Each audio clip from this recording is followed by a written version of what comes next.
John 14, with that beautiful promise about the Comforter, I will not leave you comfortless, I will come unto you. How can Christ comfort us, or how can we, in faith, believe he can comfort us if he was not touched with the feelings of our infirmities? If he was not tempted in the mind as we are, if he was not tempted to put self first, how can it be a comfort to us?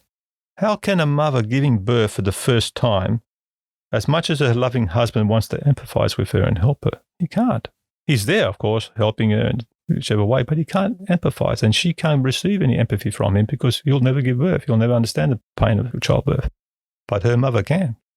And so how can he be our comforter? How can he strengthen us? How can we be strengthened by him if your whole doctrine is teaching you he overcame with a different nature to you and I? He's as far from us as a holy angel is. He can certainly help us like angels do. He can't understand the inner struggle because he never went through it. This is crucial that Jesus was made of the seed of David according to the flesh. He took not the nature of angels, but the nature of the seed of Abraham.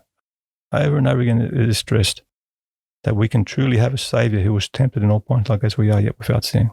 Very important to understand this teaching, because with the correct understanding of the human nature of Christ, we can by faith reach out. We have an example, and we can believe that his life can be lived out in us. But the moment our mind is telling us that he was different to us, especially in the mind, you will never overcome. Because his success in fighting the devil is incompatible with our lives. Absolutely. And you cannot relate to that. And self will take the advantage of you, because our battle is not allow self to govern. That's our battle. That's in the mind.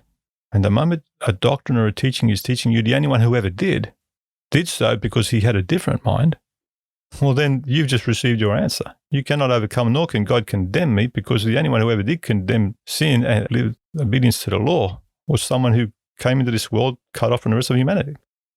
This is the dilemma you face. But when God can show you through these scriptures that we're looking at and many more, that he came in the likeness of sinful flesh, and for sin condemned sin in that flesh, and then we too can partake of that life lived out in us, we too can condemn sin in our flesh as well. Not through our own selves, but through the power of choice in allowing him, by surrendering daily, to live out that perfect life in us. And that is the Christian faith.